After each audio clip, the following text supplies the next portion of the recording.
the Pujo feeling. Happy Navratri! I can't wait to play Garba again.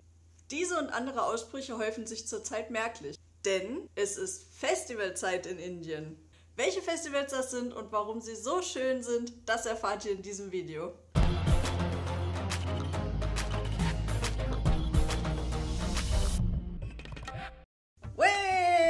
Namaste! Ich bin die Latoya und ich freue mich sehr, dass ihr wieder eingeschaltet habt. Die Festivals, um die es im heutigen Video geht, heißen Navratri, Durga Puja, Ram Leela und Dasara. Das Wichtigste vorneweg, die Festivals sind sich eigentlich sehr ähnlich. Sie haben einen unterschiedlichen mythologischen Hintergrund, aber sie feiern im Prinzip alle das Gleiche, nämlich der Sieg des Guten über das Böse. Teilweise, so wie Dasara, sind sie eigentlich der Höhepunkt eines anderen Festivals, nämlich Navratri. Aber was ist das überhaupt? Man nennt es auch Navratri, je nachdem, wo man in Indien gerade ist. Es ist ein hinduistisches Fest zu Ehren der Göttin Durga, die sowohl gütig als auch strafend ist, beziehungsweise dem Gott Rama oder je nach Region Saraswati, Lakshmi, Ganesha, Kartikeya, Shiva und Krishna. Das kommt auf die jeweilige regionale Geschichte an. Zunächst einmal müssen wir jedoch differenzieren.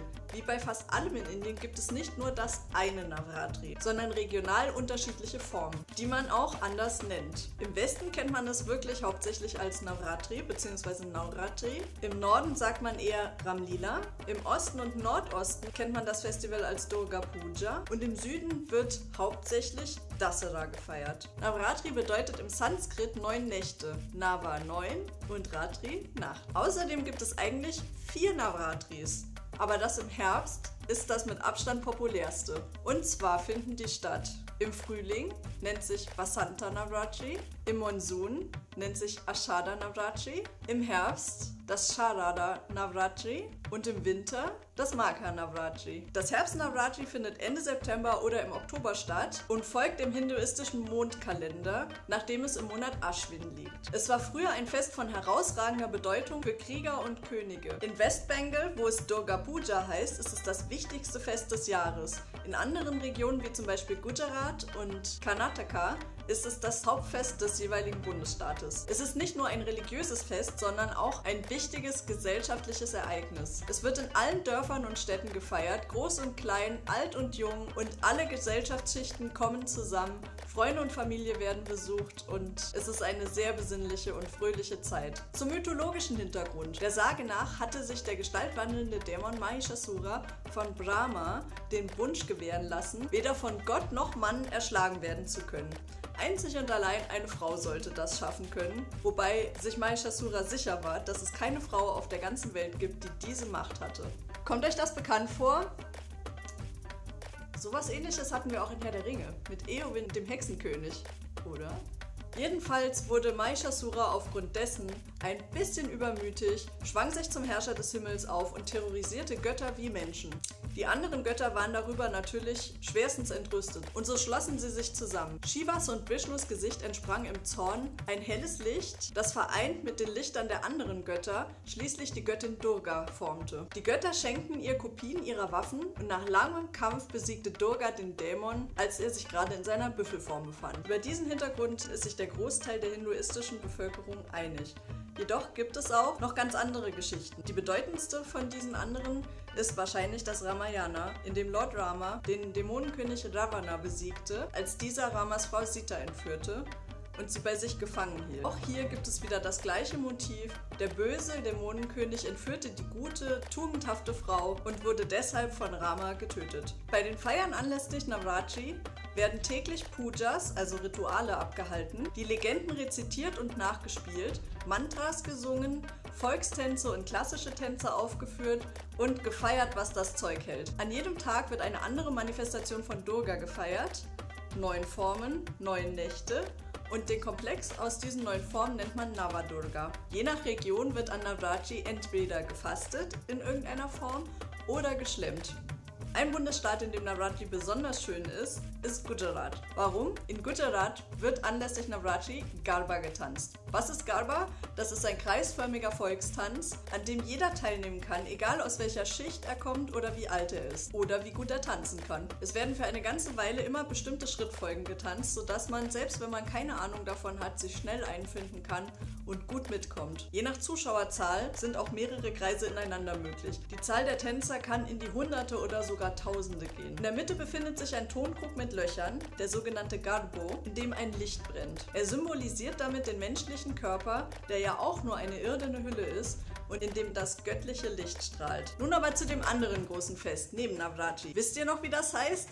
Genau, Durga Puja. Es ist ein Fest mit besonderer Bedeutung in Westbengal, Odisha, Tripura, Assam, Bangladesch und Nepal. Es ist das Höhepunkt des Herbst-Navratris, denn die letzten 5 Navratri-Tage sind die Haupttage der Durga Puja. Eigentlich ist dieses Fest jedoch 10 Tage lang. Die Geschichte der Göttin Durga basiert auf dem hinduistischen Epos Devi Mahatmya. Das ist eine der wichtigsten Schriften des Shaktismus und ungefähr 600 nach Christus entstanden. Bei Durga Puja wird die Ankunft der Göttin mit Konzerten, prunkvollen Prozessionen und Tänzen jeden Tag nach der Puja gefeiert. In vielen Häusern wird ein spezieller Krug beim Hausaltar aufgestellt und eine Öllampe über 9 Tage brennend gehalten, wobei das Licht Durga repräsentiert und der Krug das Universum. Jeder kauft neue Kleidung, beschenkt Freunde und Verwandte und stattet seine Dienstboten und Helfer neu aus. Außerdem gibt es spezielles Essen und Süßigkeiten. Im Gegensatz zu Navratri wird Durga Puja meistens nicht im Tempel gefeiert, sondern an zentralen Orten des täglichen öffentlichen Lebens. Überall stellen Familien, Organisationen und Vereine kleine und große Bühnen mit Altären, sogenannte Pandals, auf, wo nach der Puja gefeiert und performt wird. Früher war es ein Fest, das von den Reichen organisiert wurde, jedoch ist es heute ein Gemeinschaftsfest. Alle versuchen sich daran zu beteiligen.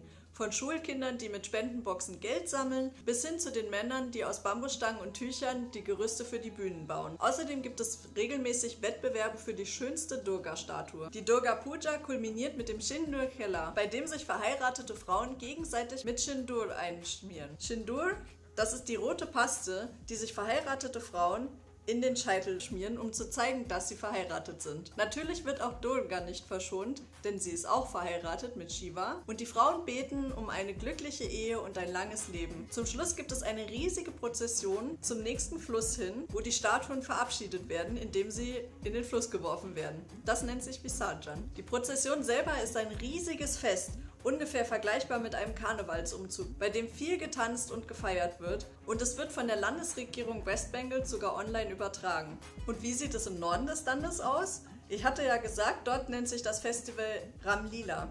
Aber im Prinzip ist es ganz ähnlich wie Durga Puja, denn auch dort gibt es jeden Tag überall zahlreiche Ramlila-Events, bei denen ebenfalls verschiedene Szenen aus dem Ramayana nachgestellt werden. Das passiert auch in Zentren des öffentlichen Lebens, aber ebenso in Tempeln und auf kleinen selbstgebauten Bühnen. Diese Tradition wurde 2008 von der UNESCO in die Liste des immateriellen Kulturerbes der Welt aufgenommen. Das Ramlila-Fest lässt sich besonders schön in Ayodhya, der Geburtsstadt des Gottes Rama, beobachten, aber auch in vielen anderen Städten von Uttar Pradesh, Uttarakhand, Bihar und Madhya Pradesh. Auch hier besteht das Publikum aus verschiedensten Gesellschaftsschichten.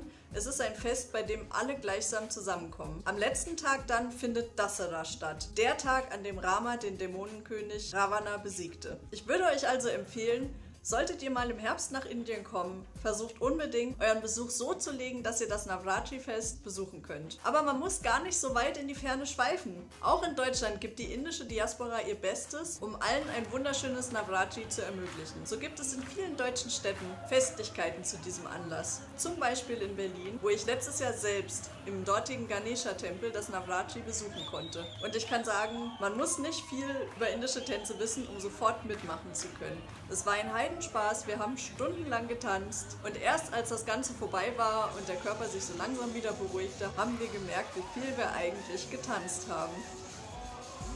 Und das machen die Inder 9 Tage lang.